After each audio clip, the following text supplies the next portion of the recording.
Muy buenas tardes, estamos en este momento entrando a las redes sociales, al internet, al live stream, a YouTube, y le damos muchas gracias.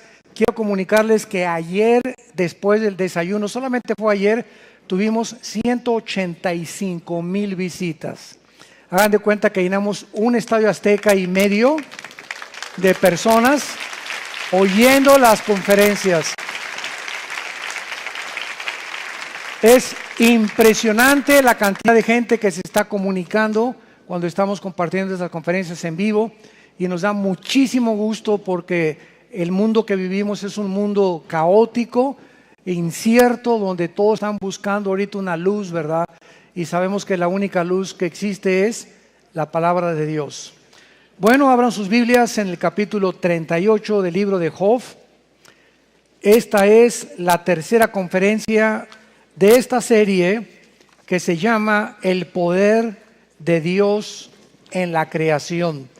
Van a ser tal vez 2 conferencias más. Es una serie de las más, podríamos decir, brillantes en cuanto al contenido increíble de este libro, que tiene la antigüedad de Abraham y de los tiempos de los patriarcas.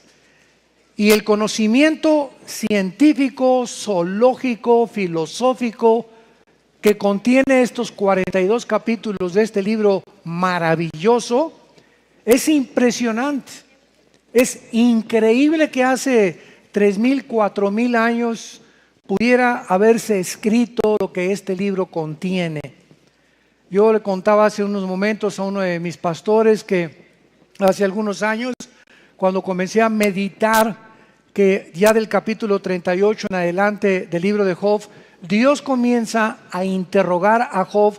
Vamos a ver todas las preguntas que le hace del universo, de la vida, del microcosmos, del macrocosmos, de los animales, etcétera, etcétera, del mar, de la profundidad del mar, de la lluvia, de los relámpagos, de las estrellas.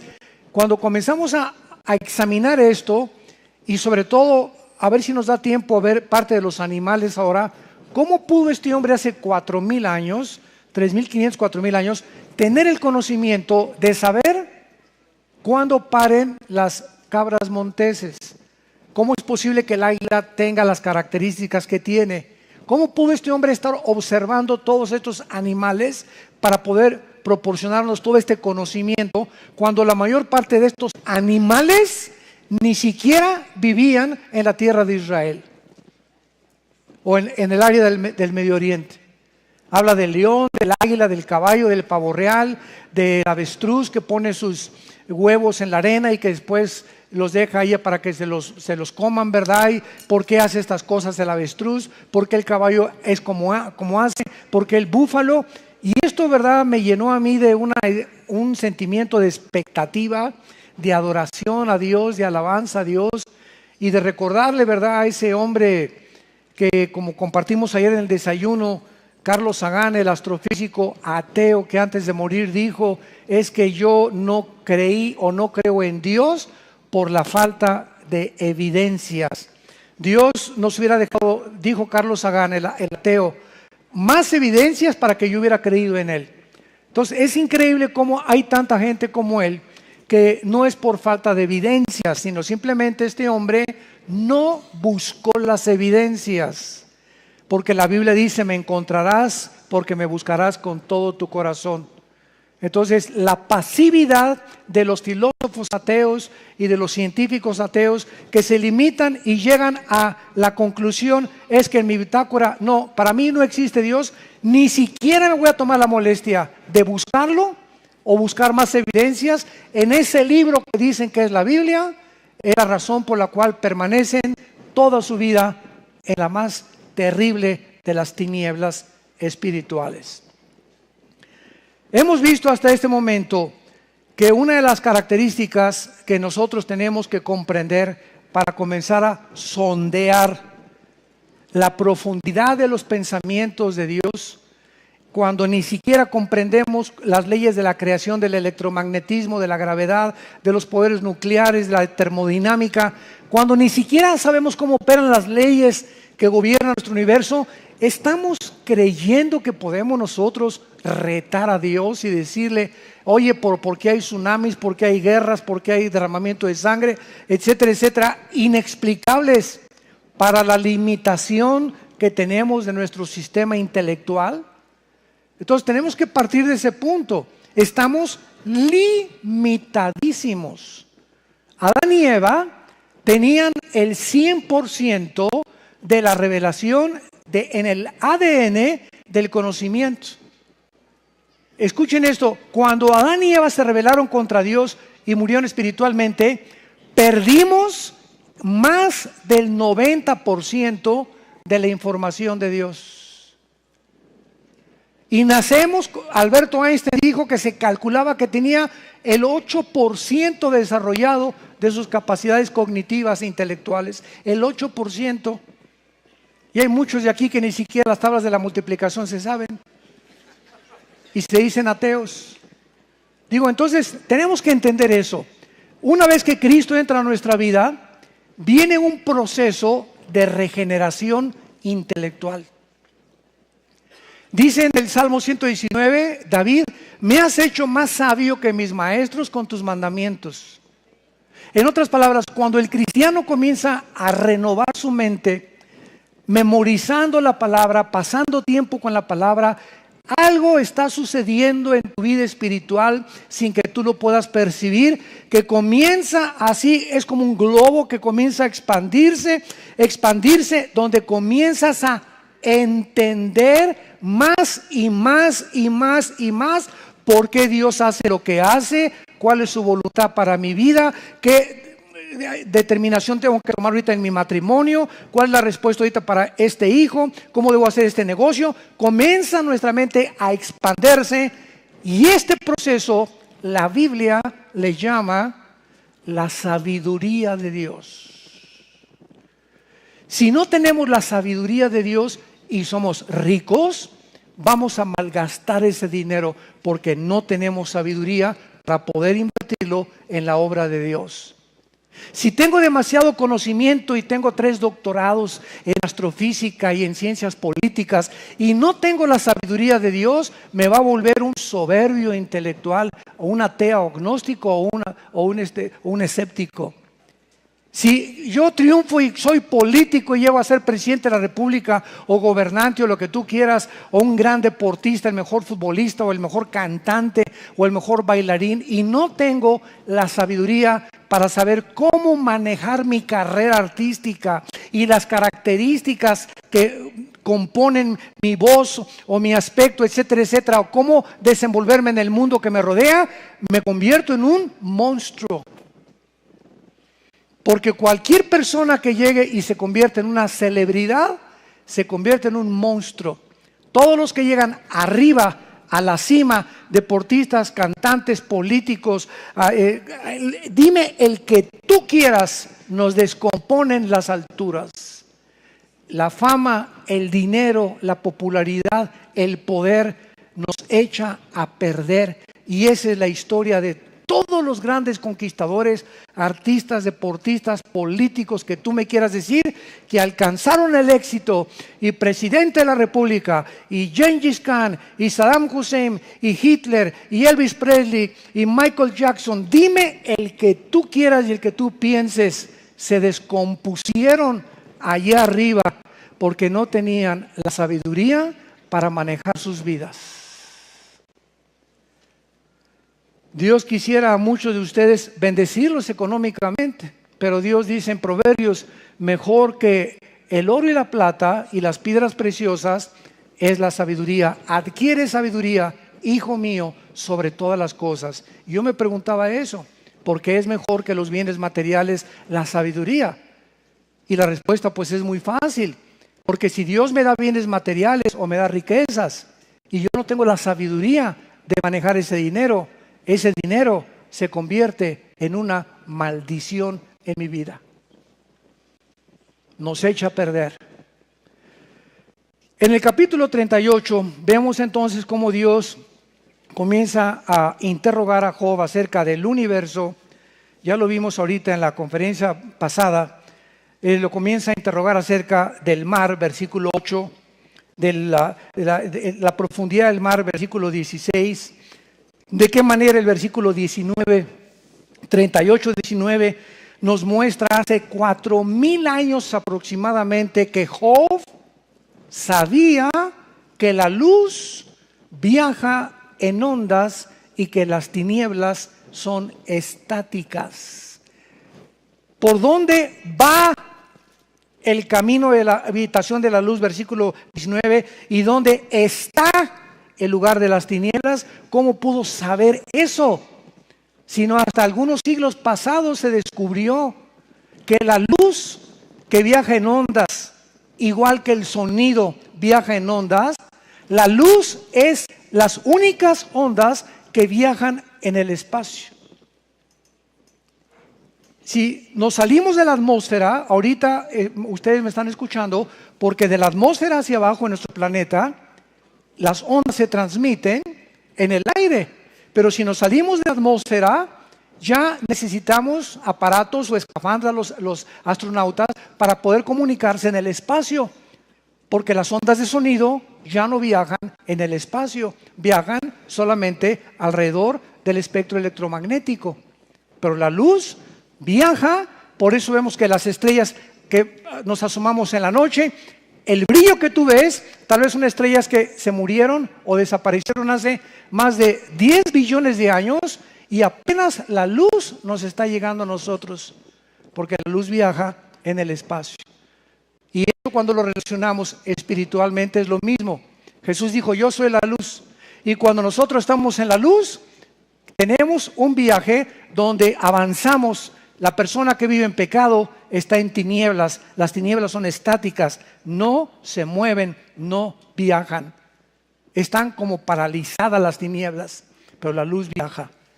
¿En qué estás tú? ¿En la luz o en las tinieblas?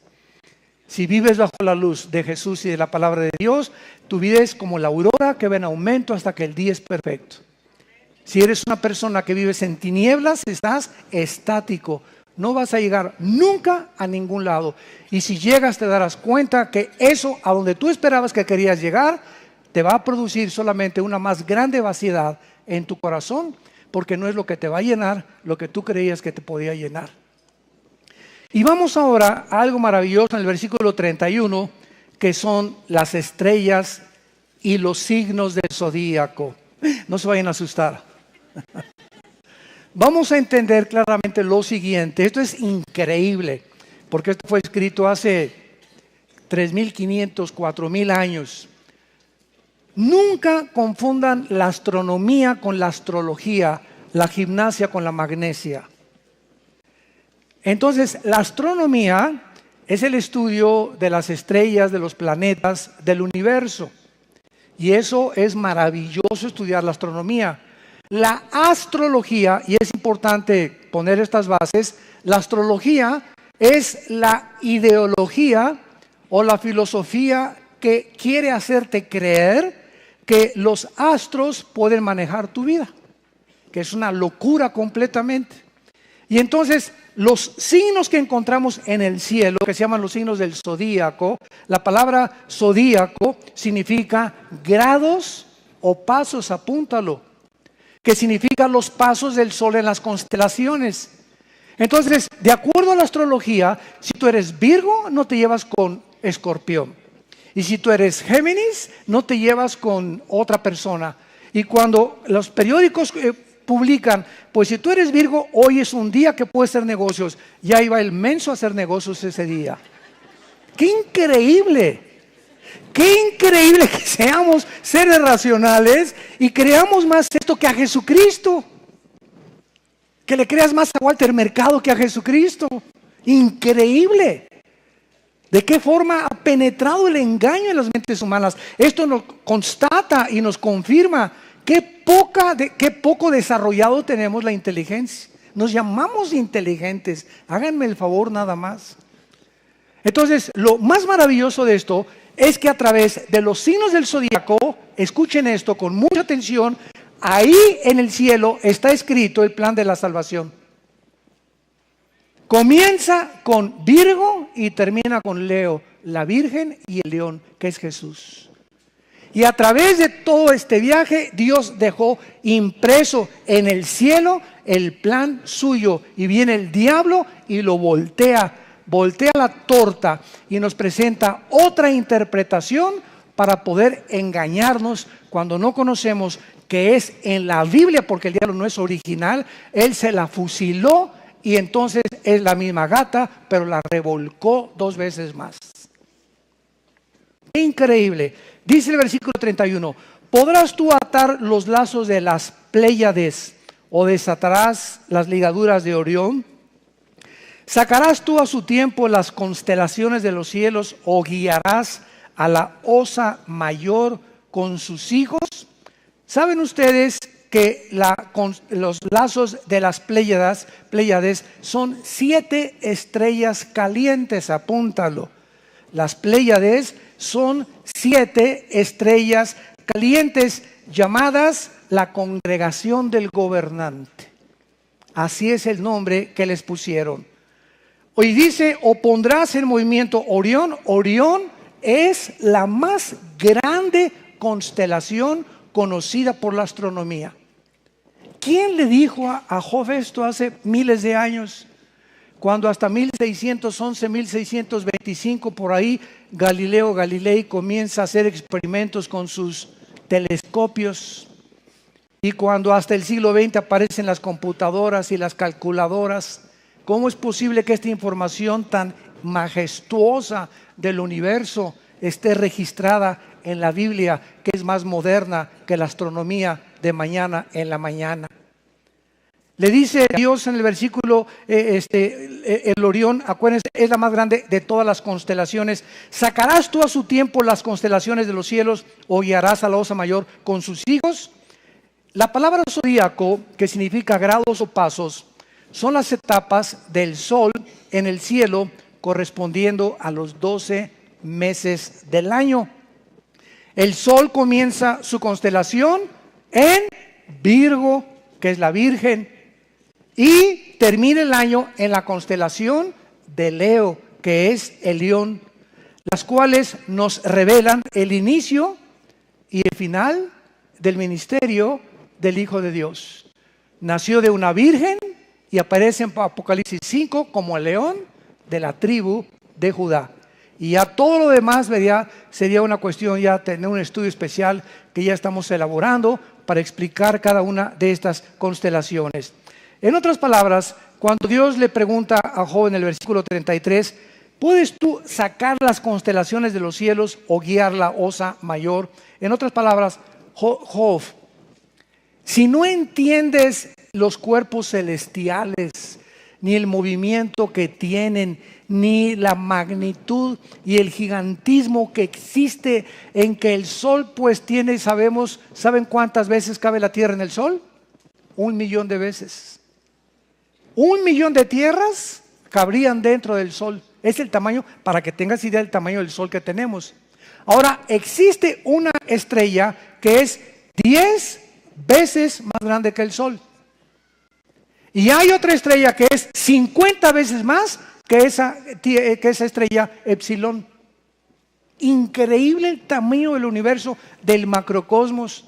Y tú no entiendes esas leyes, por qué las ondas elípticas que tienen y cómo circulan y cómo la ley de la gravitación que descubrió Isaac Newton hace que las constelaciones y las galaxias no choquen unas con otras y se mantenga un universo perfectamente diseñado, perfectamente ordenado, donde la Tierra gira 24 horas sobre su eje y se traslada alrededor del Sol y no se quema alrededor del Sol, sino que tiene una distancia exacta para que las estaciones primavera, verano y otoño se puedan manifestar y los chiquilines no se aburran y podamos nosotros comprender a través de todas estas cosas que este diseño inteligente que existe a nuestro alrededor existe también en el microcosmos. ¿Sabe usted lo que es un átomo? ¿Cómo funciona un átomo? Que es la constitución más pequeña de la materia, aunque han encontrado ya piedras mucho más pequeñas que ello. El átomo, ¿verdad?, es el centro que forma la mayor parte de la materia, rodeado de electrones, protones y neutrones. Y la pregunta es la siguiente: la Tierra tiene un movimiento de 24 horas sobre su eje y al mismo tiempo alguien la está empujando.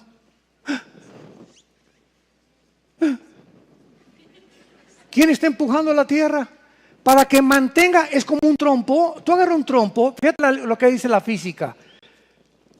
La velocidad de un objeto, dice un principio de la física, que es elemental, la velocidad de un objeto es proporcional a la fuerza que se le aplica al objeto. Para explicarme, si tengo una canica y le hago una canica así, ¡tas!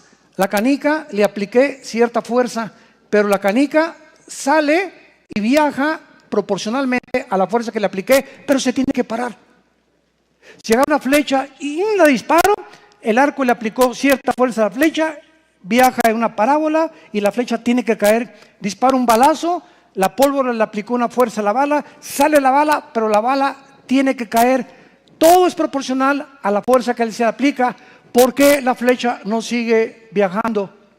¿Por qué mi canica no sigue empujando a las demás? ¿Por qué el trompo? Agarro mi trompo, me acuerdo de chiquito que jugábamos trompo, canco amarrado y ahora vamos a romper los trompos. ¿Por qué le hago así al trompo? Y comienza a girar el trompo y se tiene que parar, porque es una ley física. Entonces, la Tierra está rompiendo leyes físicas con el movimiento que tiene. Los científicos no lo han podido explicar. ¿Qué hace que la Tierra mantenga el mismo ritmo? ¿Qué fuerza externa, física, como tú le quieras llamar, mantiene la Tierra en la misma velocidad sobre su eje y al mismo tiempo viaja alrededor del Sol perfectamente bien con una distancia calculada? ¿Y saben ustedes quién nos da la respuesta? ¿Nunca han leído Hebreos capítulo 1 y versículo 2? Veamos lo que dice la Biblia. Hebreos 1, capítulo 1, versículo 1 al 3. Dios, habiendo hablado muchas veces y de muchas maneras en otro tiempo a los padres por los profetas, en los postreros días nos ha hablado por el Hijo, a quien constituyó heredero de todo y por quien asimismo hizo el universo. Escuchen el versículo 3, el cual está hablando de Jesús, el cual es el resplandor de su gloria, la imagen misma de su sustancia y quien sustenta, sostiene, mantiene. Todas estas traducciones es la misma palabra griega. Jesús es el que sustenta, sostiene el átomo, los electrones que giran alrededor, que permiten que tenga cohesividad la materia y permiten la cohesividad de la materia. ¿Quién hace que ese mundo microscópico que estamos viendo con el microscopio puedan mantenerse girando a una velocidad impresionante sin parar? ¿Quién los echó a andar en el mundo microscópico? ¿Quién los echó a andar en el mundo macroscópico? ¿Quién está sosteniendo estas fuerzas que no puede la física penetrar más allá de la investigación científica? Jesús. Jesucristo.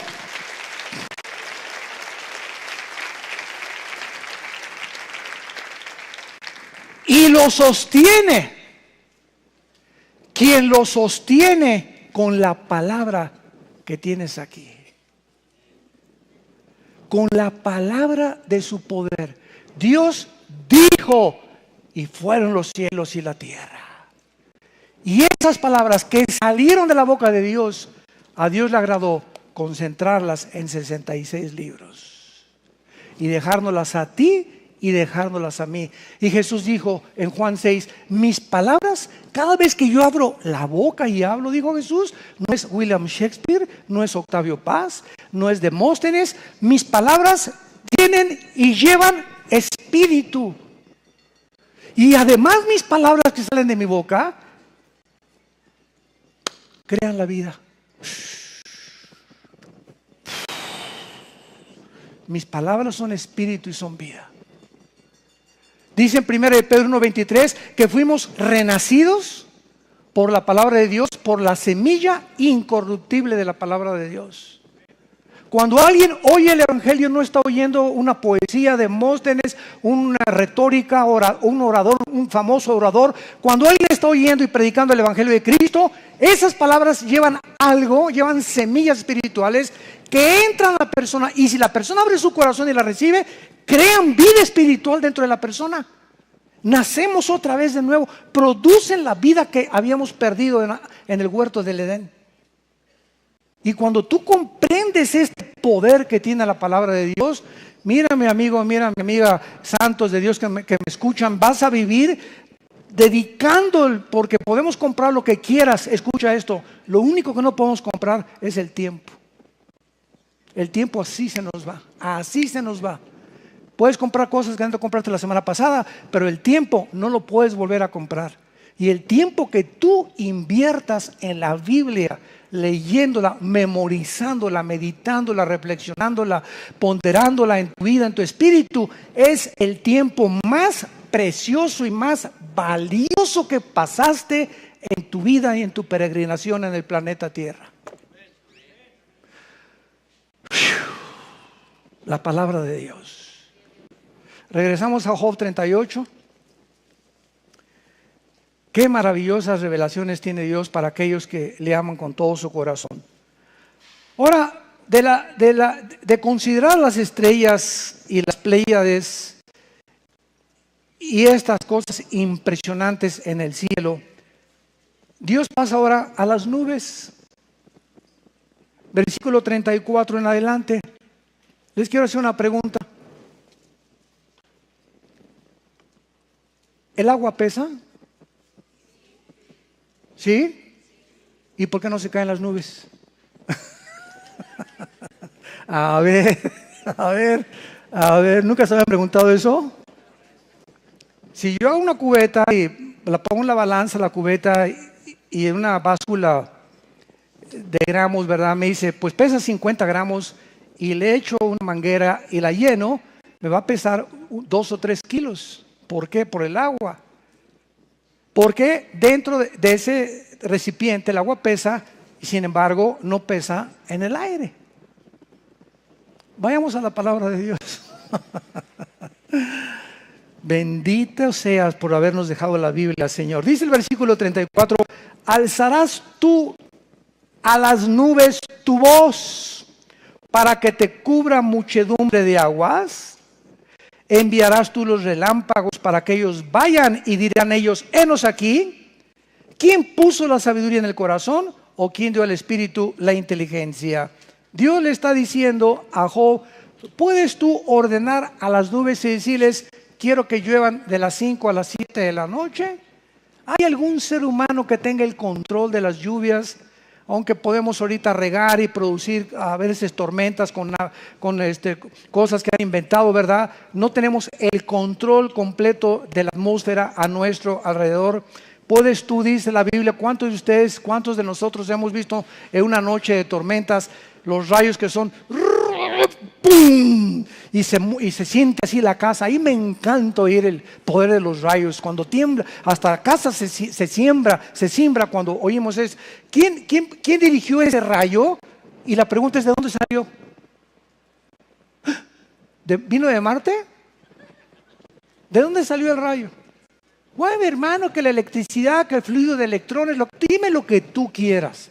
Y así como ni siquiera hay una definición de qué es la luz, más que es un fluido de electrones, o es esto, son ondas, o por aquí, por allá. Así pasa con todas las cosas que están a nuestro alrededor y que lo vemos todos los días. En la mañana me levanto y me dice, me dice Dios, ¿sabes qué, Armando?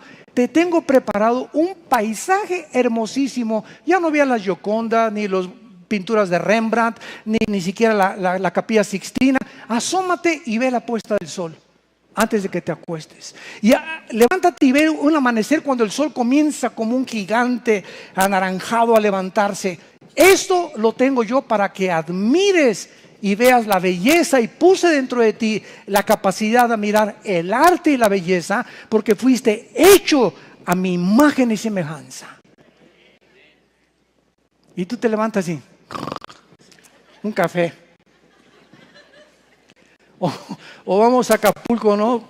No me acuerdo cuántos de ustedes fueron el año pasado ¿te acuerdas, gorda? Gorda es mi esposa, no está gorda, pero así es de cariño que le digo yo. El año pasado en la Riviera Maya, estábamos en la renovación de votos y nos tocó la playa. Bueno, ojalá que nos acompañen en octubre, del 26 al 29 de octubre es nuestro próximo seminario y apúrense porque están agotándose los paquetes, ¿verdad? Y estábamos eran como las 6 de la tarde, ¿verdad, Marta? La puesta de sol era Julie. Y estábamos todos vestidos, nos vestimos todos de blanco. El pastor Josué Jiménez estaba dando el mensaje de la renovación de votos. Y de repente comienza el sol a meterse así enfrente de todos nosotros. Y como estábamos en un lugar, en el Hotel Barceló, que es como una laguna inmensa, pero con una playa impresionante y la rodea así, hagan cuenta que estábamos con una gigantesca pintura impresionante. Se acomodaron las luces de las nubes de tal manera y los colores de esa puesta de sol eran tan impresionantes que nos hizo a todos, ¿verdad?, voltear y decir, ven ahorita ya, Señor, ya que venga el rapto ahorita. Y eso es lo que Dios tiene para nosotros. Hay unos hermanos que yo los veía así y me decían, pues qué tiene bonito. Hay de todo en la viña del Señor, ¿verdad?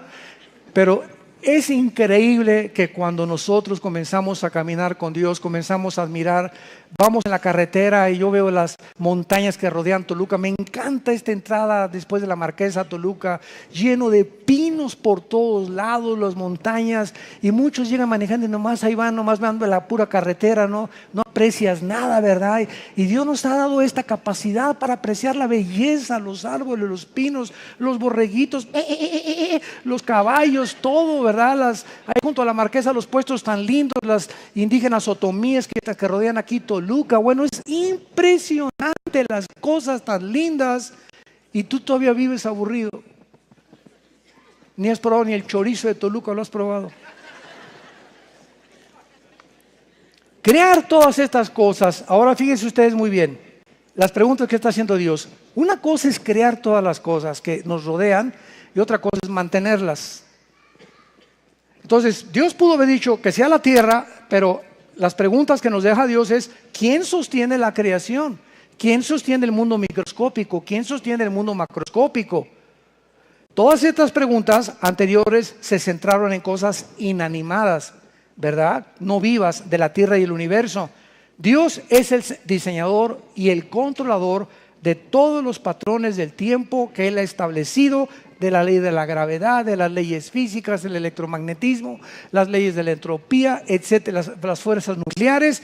Y el propósito de Dios para haber comenzado a interrogar a Job acerca de todos estos fenómenos desapercibidos por la mayor parte de los seres humanos es para asegurarle que si él puede diseñar y sostener este inmenso universo, es lógico que él puede cuidarnos también.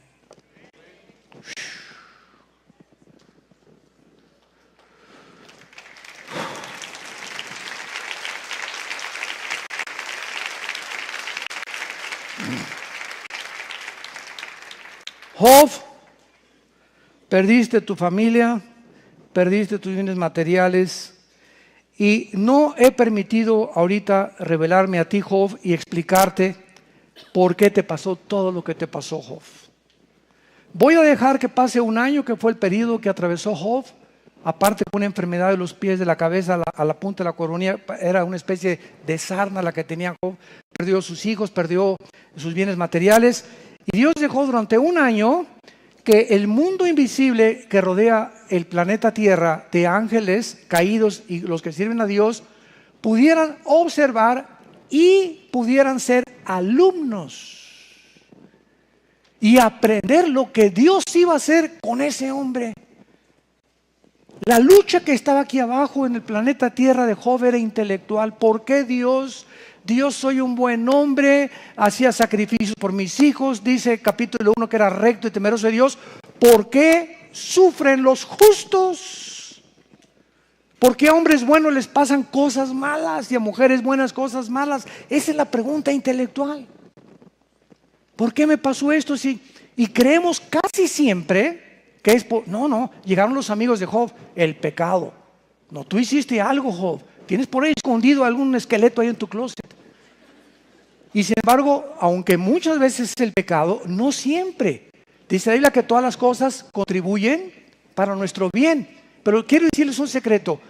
Cuando nosotros caminamos con Dios y tenemos la conciencia tranquila que no le debo nada a nadie, no tengo rencor contra nadie, me han perseguido, me han humillado, me han calumniado, pero no estoy amargado contra nadie, y me pasa durante ese periodo algo malo, precisamente por tener mi conciencia y saber que camino con Dios, sé, aunque no entiendo qué cosa tan terrible me sucedió, está obrando para mi bien.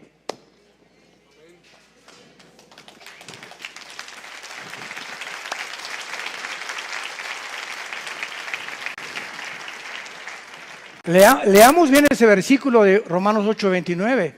Leámoslo bien. Todas las cosas ayudan para bien a los que aman a Dios. Entonces, si tú eres una persona que no lees la Biblia, que no tienes una comunión con Cristo todos los días, no seas mentiroso, no seas mentirosa. Piensa cristiana, serás cristiana de la boca para afuera, pero no hay una relación tuya con Dios, porque Jesús dijo: si me amáis, guardar mi palabra. No hay manera que te demuestres que amas a Dios más que guardando lo que Él nos ha dicho que nosotros vivamos y que se encuentran en su palabra. A esos, solamente a esos, todas las cosas que puedan suceder en su vida, y si fueron malas, Dios las va a voltear, las va a revertir para que obren para tu bien. José, capítulo 37 del Génesis, fue vendido por sus hermanos. ¿Qué hermanos tan perversos y malignos tenía José? Le tenían una envidia tremenda por ser el consentido de su papá. Claro que Jacob se equivocó en esto, ¿verdad? No hay tampoco que dedicarles demasiado tiempo a un hijo, porque los otros se ponen envidiosos. Uy, nuestros hijos no te imaginas cómo son. Los muchachos son envidiosos. Entonces, si hay más atenciones a otro, hay envidias. Entonces lo decidieron matar. Pero cuando lo metieron en un pozo, vino Rubén, ¿verdad?, uno de los hermanos, y dijo: no, mejor vendámoslo.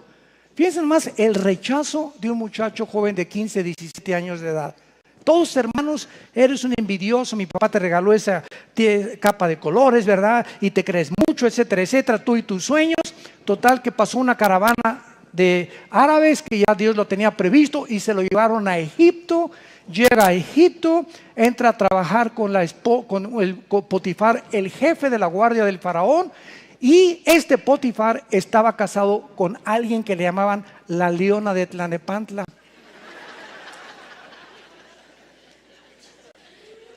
Una mujer insatisfecha sexualmente. Entonces se va el rey, ¿verdad? Se va a viajar y se va a Potifar. Y se queda la leona ahí sola. Pepinillo, venga cheminene aquí, che. Y desde ahí vemos en el libro del Génesis poligamia, bigamia, prostitución, incesto, homosexualidad, violencia. Todas las pasiones sexuales desordenadas se encuentran desde el principio de la Biblia, dándonos a entender Dios que por eso se llama la Santa Biblia, porque la Biblia no nos oculta las verdades y las características tan infames que albergan nuestro corazón de maldad. No nos oculta lo malo que somos, y ahí encontramos todas estas maldades. Y ahora se vuelve a repetir, el mismo espíritu del Génesis está regresando al final. Ahora encontramos a cantidad de mujeres que andan buscando a chamaquitos para casarse con ellas. Una mujer de 50 con un chamaco de 20 años. Es el mismo espíritu de degeneración que existía al principio del Génesis. Pues aquí viene la leona, ¿verdad? Y a ver, mi pequeño, le voy a contar un cuento de Bambi. Aquí siéntese. Y José comienza a interpretar porque fue un ataque continuo, no fue de la noche a la mañana. Aquí parece que fueron meses que ella comenzó a decirle: Pepito, te invito aquí, churros con chocolate.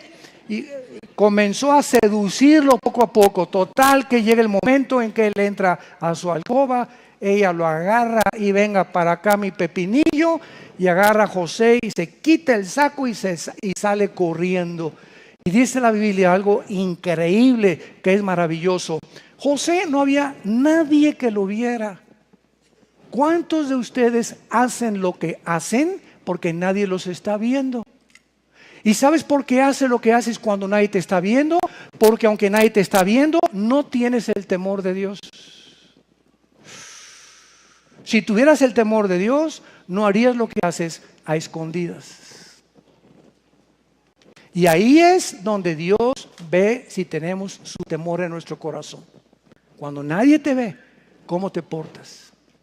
Cuando nadie te ve, ¿qué programas de televisión haces? Cuando viajas, ¿en qué hoteles te registras? ¿A quiénes vas a visitar cuando viajas y no está tu esposa? Ni hay nadie que te pueda checar. Ahí es donde se ve el calibre de lo cual estamos hechos. Y es eso, ahí es cuando Dios te recompensa como no te imaginas. Porque el temor de Dios es el principio de la sabiduría. Proverbios 1:8.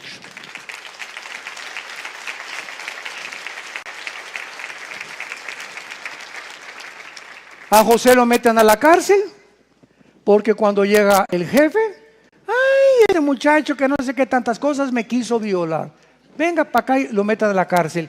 Y ya en la cárcel, imagínate a José, oye Señor, primero no estoy amargado, me estoy aguantando, me venden mis hermanos, me rechaza mi familia por ser íntegro, por ser honesto y por ser bueno y por ser limpio delante de ti, tener tu temor. Ahora estoy aquí en la cárcel. ¿Hizo eso José en la cárcel? Él lee su historia del capítulo 36 al 39 de Génesis. Ahí en la cárcel se siguió manteniendo sin rencor, alabando a Dios, y dice la Biblia, y Dios estaba con él en todo lo que hacía ahí en la cárcel. Y ahí en la cárcel lo ponen como jefe de los presos. Le dio gracia con los principales carceleros. Y cuando sale José, sale como gobernador de Egipto, cumpliendo una profecía que se había dado anteriormente. Y al final, para no hacer el cuento largo, al final del Génesis capítulo 50, los hermanos que lo vendieron, viene una grande hambre en Israel y tienen que emigrar a Egipto a buscar comida. ¿Y quién creen que controlaba la comida de Egipto? José era el segundo del faraón. Y cuando José tiene a sus hermanos enfrente de él, y él claro que ya estaba, los egipcios, los hombres se maquillaban, ¿verdad? Y no lo pudieron reconocer. Y cuando José se quita todo y les dice a sus hermanos, soy yo, ¿cómo está mi padre Jacob? Caen sus hermanos y lo primero que pensaron es, ahora sí, nos va a mandar a todos a ejecutar de todo lo que hicimos. Y entonces se encuentran al terminar el Génesis las palabras más hermosas que pueda haber en la Biblia respecto al perdón. Ustedes, les dice José a sus hermanos, ustedes me buscaron un mal y Dios lo convirtió para el bien.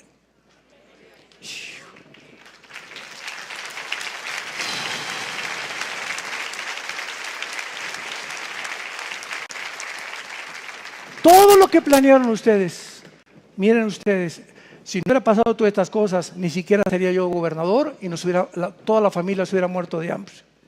Dios había permitido todo lo que pasó a José para salvar a su familia. ¿Cuántos de nosotros tenemos que sufrir y hacer muchos sacrificios y tenemos que aguantarnos como hombrecitos porque detrás de nosotros vienen nuestros hijos y nuestros nietos? Y vamos a dejarles ese legado y esa herencia cuando reconocemos que necesitan, los que vienen detrás de nosotros, siempre, siempre, siempre, recuerda esto, van a necesitar un ejemplo. Porque tenemos una juventud harta de la hipocresía de sus padres y de los adultos, que no son lo que ellos dicen ser, que van el domingo y cómo tratan a la esposa y a su mamá entre semana. Y eso se tiene que terminar. Tienes que adquirir la integridad de tu carácter como padre que eres, para poder nosotros terminar la carrera y decir, he acabado la carrera, he peleado la buena batalla de la fe. Y no sabes las bendiciones que Dios tiene guardadas para tu vida y para nuestra vida. Regresamos en penúltimo lugar a Job 38, y después de todas estas cosas que Dios le asegura a Job, que si él tiene el poder de todas esas cosas, ¿cómo no lo va a cuidar a él? Y eso, bueno, vamos rápidamente a Mateo 6, para terminar con Mateo 6, ya continuaré con la vida de los animales en la próxima conferencia, pero en Mateo 6 se mantiene el mismo escenario, porque el corazón del hombre no ha cambiado. Desde la caída del pecado hasta nuestros días, el ser humano continúa comportándose Exactamente, ya sean los indígenas, los reyes, los de la clase azul, los sangre azul, pobres, indígenas, musulmanes, gurús y hindúes, no importa, asiáticos, anglosajones o negros, todos los seres humanos tenemos el mismo corazón, las mismas tendencias de malignidad, las mismas formas de pensar en diferentes ángulos y culturas, pero siempre, siempre el ser humano ha dudado de la bondad de Dios. Y el diablo es experto en convencernos como a Eva. Eva, ¿de veras Dios te dijo eso? Ahí comenzó el ataque desde el principio del Génesis a la Biblia. ¿De veras la Biblia dice que no tengas relaciones sexuales antes de casarte? ¿De veras? Oye, pero necesitan probarse uno al otro, no les va a pasar nada. ¿De veras te dijo Dios que el que no avanza no tranza? ¿O el que no tranza no avanza? No, hombre, si no tranzas, si no avanzas, si no das mordidas, no vas a avanzar en la vida. ¿De veras Dios te dijo que te quedaras con esa mujer que tiene ahorita cara de ardilla, habiendo muchachas más lindas que ella? ¿De veras dijo Dios que sigas con ese lagarto que tienes de esposo, habiendo muchos que se parecen a Rambo? ¿De veras te dijo Dios que el ataque es, de veras, le vas a creer a Dios? Ahí viene el ataque. Y desde ese momento en adelante, el ataque es, ¿de veras crees que Dios nunca te va a dejar ni te va a abandonar? ¿Por qué estás diciendo ahorita, como un ejemplo que les dimos hace poco, mi esposa y yo estábamos en una reunión, llegó una muchacha de 18 años, ay hermanos, no tengo trabajo, de 18 años, y le pregunté, mira muchacha, ¿tienes casa? Sí. ¿Tienes un petón de echarte? Sí. ¿Tienes papás? Sí. Entonces, ¿por qué chillas? ¿Tienes salud? Sí. ¿No estás viendo las cosas maravillosas con las que Dios te ha rodeado? Y estás creyendo con tu actitud, no tengo trabajo, ore por mí, pastor. No voy a orar por ti, le dije. Necesitas cosas buenas,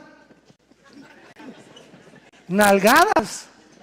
Le dije, dale gracias a Dios por lo que tienes, y cuando comiences a alabar a Dios y levantarte, gracias Padre porque tengo techo, tengo totopos con frijoles, tengo un petate donde echarme, tengo guaraches con los cuales caminar, me darás trabajo. Entonces Dios te dará el trabajo, pero nunca apreciamos lo que tenemos, siempre estamos dudando, ay no tengo trabajo, ay me puedo hacer esto, y si mi esposo se muere, y si sube el peso, y si se cae el petróleo, ¿y quién es Dios entonces para ti? El Dios todopoderoso, el Shaddai, que dio su vida en una cruz, ¿no dará su vida por nosotros?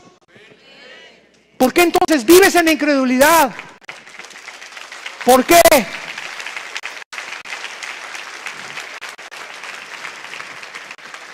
Mateo 6, 24, ninguno puede servir a dos amos, por tanto les digo, no se afanen. Ahí está otra vez Jesucristo, no tengas estrés, no estén perturbados sus corazones. Crees en Dios, crees también en mí. Te estoy vigilando, estoy controlando el universo, los animales, las aves, que ve los pajaritos. ¿Por qué crees que crié los pajaritos? Para que pudieran ser una lección en tu vida de que nunca los pajaritos, jamás los pajaritos guardan sus gusanos. No tienen Vancomer ni Banamex los pajaritos. Nunca los pajaritos siembran también para esperar que crece.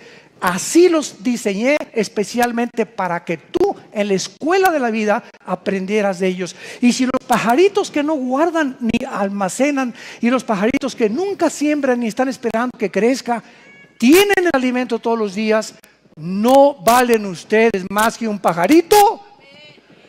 Hombres de poca fe. ¿Qué es lo que te cierra la vida? ¿Qué es lo que te cierra que avances y que puedas quedarte estático como en las tinieblas? La incredulidad. Porque sin fe es imposible, Hebreos 11:6, agradar a Dios. Y si no creemos que Dios es todopoderoso, y aunque parezca que no tengamos y parece que nos faltan estas cosas, no apreciamos la vida con la que ya nos levantamos. Si estoy vivo, ¿Quién me está sosteniendo? Pues Dios. Y si Él me levantó y permitió que viva, Él sabe que me falta un saquito, Él sabe que me faltan guaraches, Él sabe que me falta comida. Si me da la vida, ¿no me dará lo demás que es menos esencial? ¿No es la vida mucho más que el vestido y más que la comida?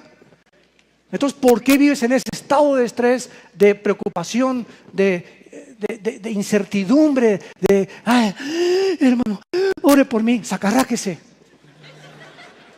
No oro por usted, doña Chole. ¿Por qué? Porque usted viene en estado de incredulidad. Ya cuando llega ese estado de que ¿y qué? Te alabamos y te damos las gracias, Señor Todopoderoso, el Shaddai. Bendito Dios que tienes y sostienes el universo con el poder de tu palabra. Bendito seas. Oh Dios, gracias por hacernos levantar los ojos al cielo y ver las maravillas de tus leyes cósmicas, a través de las cuales la ciencia puede existir.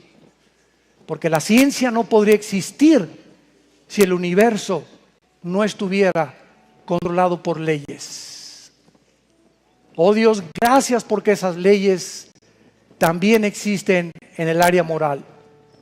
Y así como el universo necesita leyes cósmicas para existir, tú nos has dejado leyes morales para que sigamos existiendo con salud mental y espiritual. Para que entendamos que sin santidad nunca seremos felices. Es la vida en la luz, es caminar en la luz, caminar en la verdad, lo que nos va a dar seguridad, confianza para seguir viviendo para ti. Gracias, Jesús, por tan grande ejemplo, que siendo igual a tu Padre, no estimaste el seguir siendo igual. Bajaste a este basurero, a este mundo de pecado.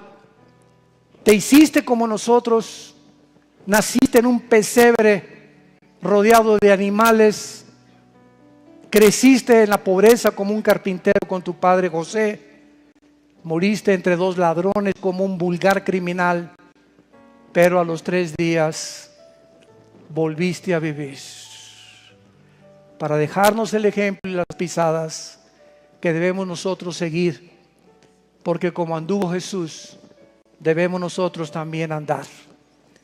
Gracias porque el mayor de ustedes, dijo Jesús, no es el que es servido, ni adorado, ni levantado.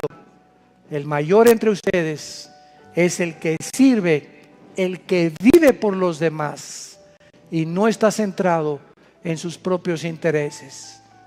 Te pido en esta mañana, tú que has escuchado esta conferencia y este mensaje, que le abras tu vida a Jesús ahora. Oh, que Dios te dé esta sabiduría que solo Él te puede dar para que vivas esta vida, que es una vida en abundancia, es una vida de paz, de esperanza, que no importa lo que atravieses, Él siempre, siempre, siempre estará dentro de nosotros. Él te dice, no temas, no desmayes, yo soy tu Dios que te esfuerzo, nunca te dejaré ni te desampararé. Mantente firme, esfuérzate, sé valiente hasta el final de tu vida. He aquí que yo soy el que tengo las llaves del infierno y de la muerte, y he aquí que vengo pronto para recompensarte, y cada vaso de agua que hayas dado por causa de mi reino, no te imaginas las recompensas que tendrás. ¿Qué tengo que hacer? Me preguntarás para experimentar esta vida de Dios. Dile, Cristo, creo que en la cruz pagaste con tu sangre por mis pecados. Que a los 3 días te levantaste de los muertos, y porque creo que vives, te pido que en este instante entres a mi vida como mi Señor y mi Salvador. Gracias, Señor Jesús, por esta vida en abundancia y el poder que me das en los cortos días o meses o años que me quedan de poder experimentarlos en conocerte, servirte y adorarte en espíritu y en verdad. Amén. Amén y amén. Gracias por esta palabra bendita de Dios. Gracias por la palabra de Dios. Gracias, Señor. Gracias, Padre. Nos ponemos de pie para recibir la bendición pastoral.